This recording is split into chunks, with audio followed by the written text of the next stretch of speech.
I learned a lot playing football and really sports in general. How to work as a team, how to test my limits, how to reset broken fingers. You know, all the lessons a growing boy needs to be successful. I started playing football in the 6th grade in a league called Little Warriors. It was supposed to train kids up from a young age to play at our local high school, and I actually met a bunch of the people that I'd go on to be teammates with for the next 6 years.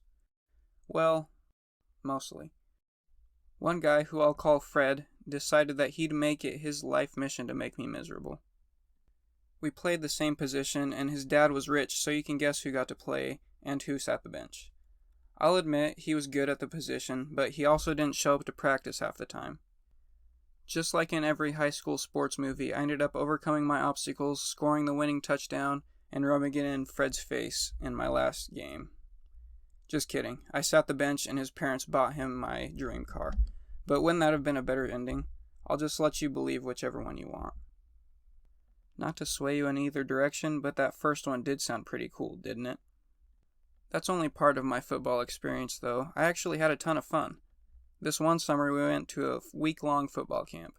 On the second day we were there, I just passed out after our last practice of the day and got jolted awake when one of the seniors dressed up as Batman literally picked me up out of my bed and started screaming in my face. You know how you can get into such a deep sleep that nothing makes sense? Imagine waking up to being held by Batman and just hearing, "Krabby Patties and salami are on the ceiling. Your cat wants to fly to the moon and taste the sun. Fly with me, fat man." I'm pretty sure that I thought I was still dreaming because my response to him was something like, "I don't even have a cat." I found out later that he was yelling about where to find candy, which would have been funny anyways, but I was lost in the sauce at that point. Another one of my favorite football stories comes from my junior year. I was warming up to play in a game and somehow broke my finger. Now, the responsible thing to do would have been to tell our sports trainer and get it taken care of. But there was a couple of problems with that. For one thing, if I would have told him, then I wouldn't have been able to play, and I hadn't been able to play really at all that season, so I didn't want to throw any opportunity that I had away. The other reason was that I knew if I actually went to our sports trainer, I wouldn't get treatment for it because he was kind of a jerk and wouldn't do anything for us anyways. The solution that my brilliant 17-year-old mind came to was that I could just sit there and set it myself.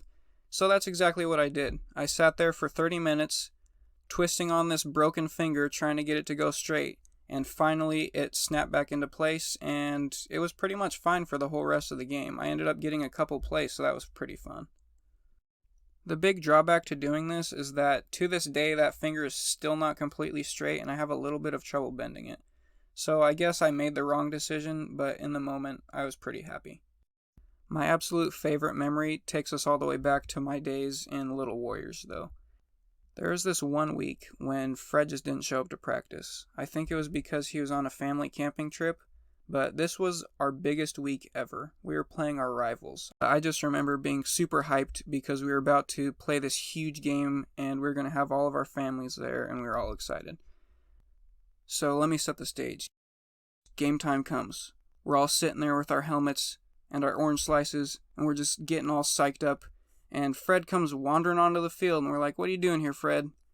And he just is like, "Well, I'm a starter, so I'm here to play the game." And one of our coaches, who happened to be my dad, but that doesn't make any difference, said, "You're not playing this game, Fred, because you didn't practice. We're going to have Danny play, because he's been practicing in that position the whole week." So I actually got to play that game, and one of our coaches, who for whatever reason didn't like me, said we were going to lose because I was playing in that position. And guess what? We won. We not only won, we slaughtered them. So that was one of my proudest moments right there. And seeing the look on my dad's face when we won that game was just the icing on the cake, because I had never seen such a smug look on my dad's face before in my life. You have to understand something about my dad. He is like the definition of stoic. And that's one of the reasons why I always thought he was so cool growing up, because an emotion never crossed his face that he didn't specifically want there. And I think it even caught him by surprise, because he kind of dropped it a second later, but it was still a nice moment. I had such a fun time coming up with a script for this because reliving all these memories was just great. And especially that Batman one will always be one of the weirdest experiences I've ever had. If you guys want to hear more football stories, I can definitely make another video for you. I've got 6 years worth of them. So just go ahead and comment in the comment section if you want to see another one, and I'll see you guys next time.